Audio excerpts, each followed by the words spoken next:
రాష్ట్ర ప్రధాన కార్యదర్శి వామపక్ష విద్యార్థి సంఘాల ఆధ్వర్యంలో ఏదైతే దేశవ్యాప్తంగా సార్వత్రిక సమ్మె జరుగుతుందో కార్మికులకు కర్షకులకు మద్దతుగా ఈ యొక్క విద్యార్థుల మేము సైతం అని చెప్పేసి వారికి మద్దతుగా ఈరోజు మనం సంఘీభావ కార్యక్రమాలు నిర్వహించడం జరుగుతూ ఉంది.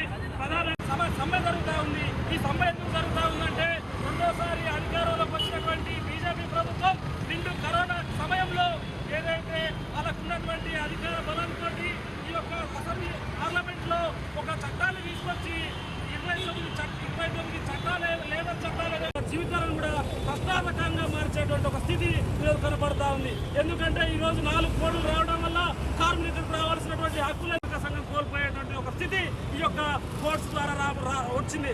కాబట్టి అదేవిధంగా చూసుకుంటే ఈరోజు ఏదైతే 8 గంటల పనిదినం ఉందో ఆ 8 గంటల పనిదినాన్ని కూడా ఈరోజు కేంద్ర ప్రభుత్వం 12 గంటల పనిదినం ఉండాలని చెప్పేసి తీసుకురావడం జరిగింది. అదేవిధంగా ఈరోజు రాత్రి పూట కూడా మహిళలకు కూడా రాత్రులు చేసేటువంటి ఒక స్థితి కనపడతా ఉంది. కాబట్టి దీన్ని వ్యతిరేకించాల్సినటువంటి బాధ్యత యావత్ భారతదేశంలో ఉన్నటువంటి ప్రజానీకానికి ఉందని ఈ సందర్భంగా తెలియజేస్తా ఉన్నాం. దానిలో భాగంగానే విద్యార్థులు కూడా ఈరోజు విద్యారంగంలో తీసుకొచ్చినటువంటి మార్పులపైన కూడా ఈరోజు మనం ఈ యొక్క నిరసన కార్యక్రమం నిర్వహించాం.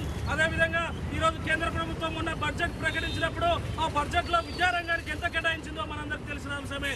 ఈరోజు ఒక కేంద్ర ప్రభుత్వం బడ్జెట్ ప్రకటిస్తే దాంట్లో కేంద్ర బడ్జెట్లో 10%, జీడీపీలో 6%, అంటే మొత్తం 16% నిధులు కేటాయించాల్సినటువంటి ఉంటే ఈరోజు 2-3% నిధులు కేటాయించి దులుపుకుంటున్నటువంటి ఒక స్థితి మన ముందు కనపడతా ఉంది. దీనివల్ల ఈ దేశంలో పేద బడుగు బలహీన వర్గాలకు చెందినటువంటి విద్యార్థులు ఉన్నత విద్యకు దూరం అయ్యేటువంటి ఒక స్థితి ఉంది. కాబట్టి ఇలాంటి ఏదైతే ప్రజా వ్యతిరేక విధానాలు అవలంబిస్తున్నటువంటి కేంద్ర ప్రభుత్వం ఎర్ర జెండాలు నిరసన తెలియజేస్తూ ఉన్నాయి.